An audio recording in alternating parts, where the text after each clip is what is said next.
Ciclo de potência a gás Brayton com intercooler e reaquecimento. Então vamos fazer um exercício agora, aplicando o intercooler e o reaquecimento no nosso ciclo Brayton. Então, está aqui o enunciado, um ciclo padrão a ar com intercooler, reaquecimento, produz 10 MW de potência, a ar entra no primeiro compressor a 1 bar, 300 kelvins, a razão de pressão de 3. O segundo compressor tem razão de pressão de 4, a primeira turbina tem razão de pressão de 4 e a segunda de 3. Então, eu parto de uma linha de pressão de baixa, faço uma compressão, um aumento de pressão para a linha intermediária e depois eu vou para a linha de pressão de alta. Né? No compressor, eu faço aqui para pressão baixa, intermediária, depois alta, e na turbina da alta para intermediária, depois da intermediária para baixa. Né? O intercooler resfria o ar para 300 kelvins, então a mesma condição da temperatura de entrada. A temperatura do ar após cada combustor é 1450 kelvins, então eu já estou dando as temperaturas aqui T6 e T8, né? Que é a entrada da temperatura das turbinas. A eficiência isentrópica dos compressores de 85%, estou usando a mesma eficiência em cada compressor, e das turbinas também de 95%, a mesma eficiência em cada uma das turbinas. A efetividade que foi dada de 80%. Então determine fluxo de massa, taxa de calor, rendimento. Então, o ciclo aqui eu já desenhei. O diagrama temperatura e entropia também nós já fizemos. Nós sabemos aqui a curva, né, temperatura e entropia com esse aspecto logarítmico, linha de pressão de baixa, intermediária e de alta.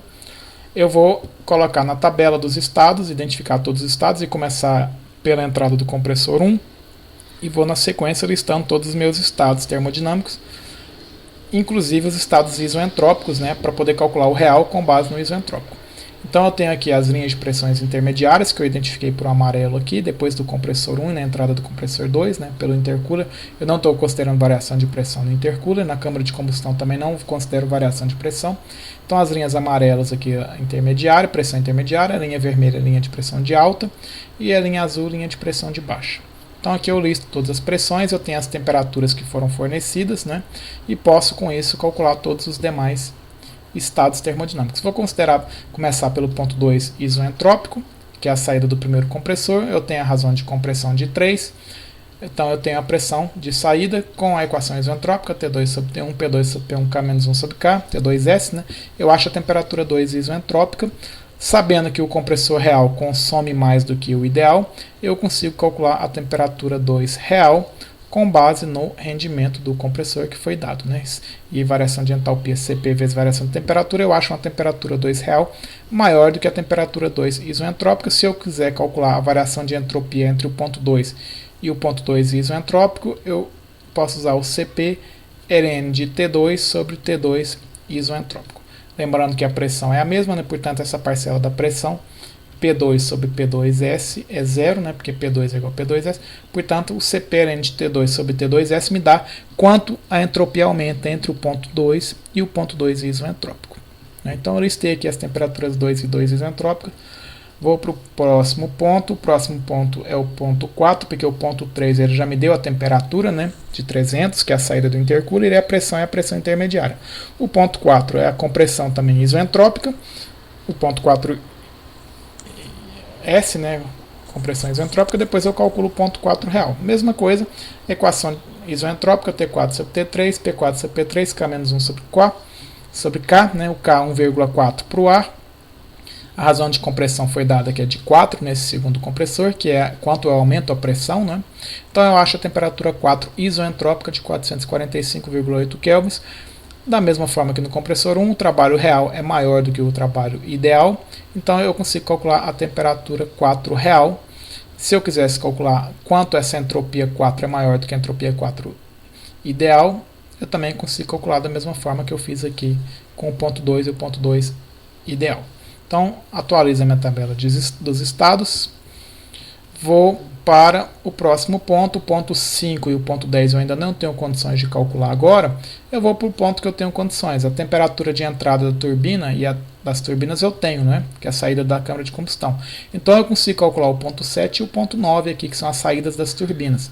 Vou calcular então a saída da primeira turbina, isoentrópica, né? Expansão isoentrópica, T7S sobre T6, P7 sobre P6, K menos 1 sobre K.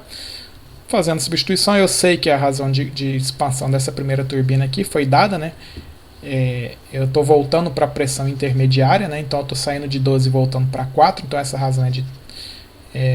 quer dizer, eu estou saindo de... vamos ver os dados aqui do problema, 3, né? Pressão intermediária é 3, né? Então eu estou saindo de 12 e indo para 3, né? A razão de compressão aqui, de expansão na turbina 1 é de 4, né? 1 sobre 4, né? A pressão está caindo 4 vezes. Então eu consigo calcular a temperatura 7 isoentrópica. Eu sei que a turbina real gera menos trabalho do que a turbina isoentrópica, portanto eu multiplico pelo rendimento da turbina. Sabendo que o trabalho é a entalpia de saída menos entrada, eu consigo isolar a temperatura, né? H7. Opa, deixa eu apagar aqui, ficou feio. H7 menos H6 é igual a H7 isoentrópico menos H6 vezes o rendimento, né? Então eu consigo calcular a temperatura 7 real maior do que a temperatura 7 isoentrópica. Então, se eu quisesse calcular também essa variação de entropia entre o 7 e o 7 isoentrópico, vai ser o Cp ln de T7 sobre 7 isoentrópico. Eu consigo calcular quanto essa entropia do ponto 7 real é maior do que a do ponto 7 isoentrópico.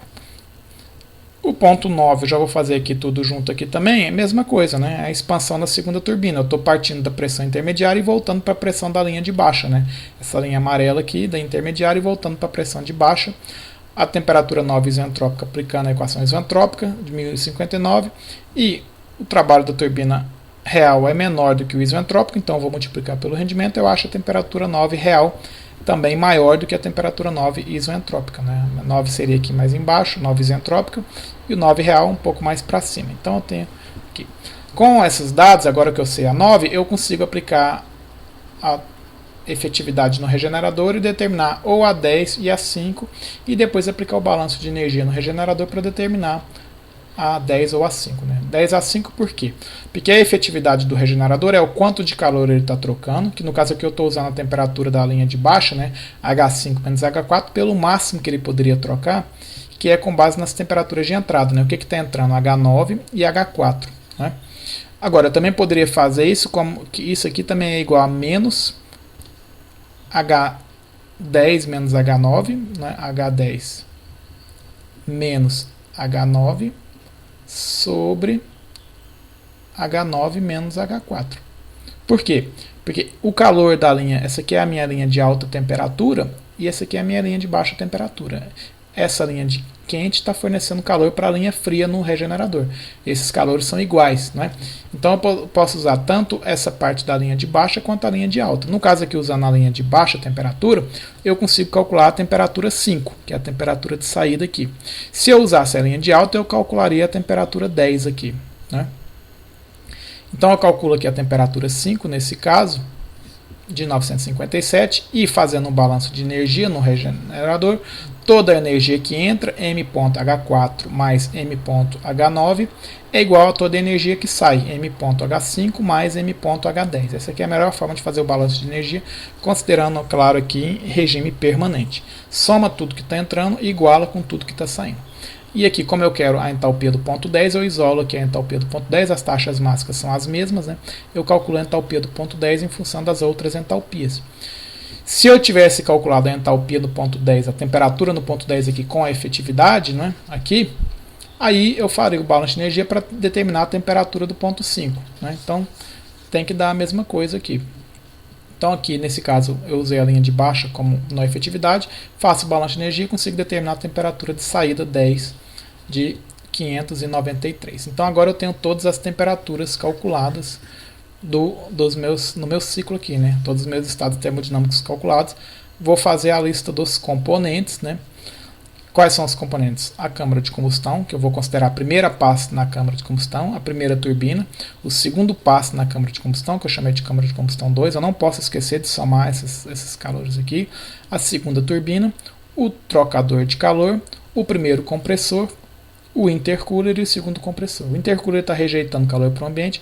O regenerador eu não listei aqui, por quê? Porque o regenerador ele é adiabático. Ele não está trocando calor com o meio externo e ele também não realiza trabalho. Então ele está trocando calor internamente entre a linha de temperatura quente e a linha de temperatura fria. Então eu não preciso listar ele aqui na tabela dos componentes.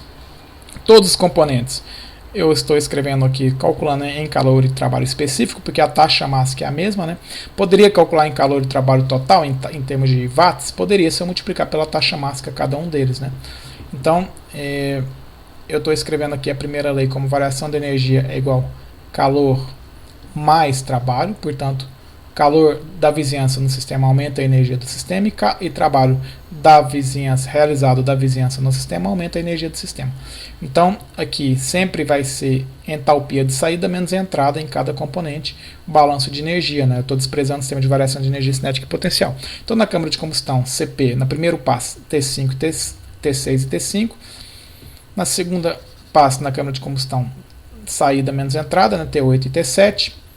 Trocador de calor aqui, toda saída, T1 e T10, e o intercooler T3 menos T2. Então eu faço aqui a somatória do calor líquido e também faço aqui a mesma coisa, variação de entalpia CP vezes variação de temperatura dos trabalhos, né, de cada componente.